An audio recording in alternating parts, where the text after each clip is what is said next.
ఇతడి మహాభారాన్ని భూమి భరించలేకపోయింది. ఆ మాటలో ఉన్న విశేషం అది. పైగా ఎలా నిలబడ్డాడంటే వామపాద స్థితే తస్మిన్, వామపాద స్థితే, ఎడమ పాదమే పెట్టి ఉంచాడు భూమి మీద. అది కూడా ఒక వేలు మాత్రమే పెట్టేట, ఇంకొక పాదాన్ని ఎత్తి మోకాల దాకా తెచ్చిపెట్టి మడత పెట్టి అలా నిలబడి ధ్యానం చేస్తున్నాడు. ద్వితీయంచ ననా మార్ధర్ రక్షితే దక్షిత స్థితే, ఈ విధంగా ఎప్పుడైతే ఉన్నాడో పాదాంగుష్ఠేన సంపీడ్య, కేవలం పాద అంగుష్టమే, వామపాదం యొక్క అంగుష్టం అంటే బొటన వేలు మాత్రమే తగిలింది నేలకి. ఆ కొద్దిపాటి తగిలినందుకు కూడా భూమి భరించలేకున్నది. ఆ సమయంలో ఈ పరిస్థితి చూసి దేవతలందరూ అతడి యొక్క తీవ్రమైన తపస్సు చేత ఈ ప్రకృతిలో క్షోభ ఏర్పడిందిట. ఇదేమిటండి, అతడి తపస్సు వల్ల ప్రకృతి క్షోభ ఏర్పడడం ఏంటనే భావన రావచ్చు.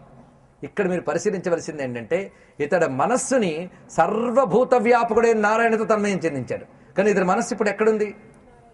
ఇతడి శరీరంలో లేదు, సర్వవ్యాపకమైపోయింది ఇతడి మనస్సు కూడా. సర్వభూత వ్యాపకుడే అంతర్యామైనటువంటి నారాయణతో తన్మయం చెందింది.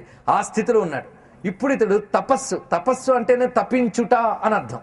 నిద్రాహారాలు విడిచిపెట్టి ఎండని వానని శీతాన్ని లెక్క చేయకుండా తపస్సు చేస్తున్నప్పుడు ఎవడి మనస్సు సర్వవ్యాపకమై ఉన్నదో వాడు తప్పిస్తే సర్వము తప్పించిపోతుంది. ఇది అర్థం చేసుకోవాల్సింది. వీడు తప్పించిపోతుంటే సర్వం తప్పించిపోయింది.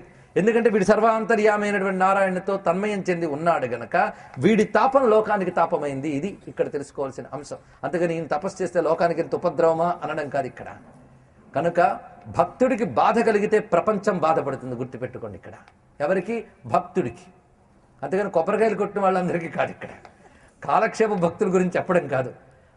అనన్య చేతస్సుతో తదర్పిత బుద్ధితో ఏ భక్తుడు ఉంటాడో అతడు సర్వవ్యాపకుడైన పరమాత్మతో తాదాత్మ్యం చెంది ఉన్నాడు గనక వాడిని బాధిస్తే ప్రపంచానికి బాధ.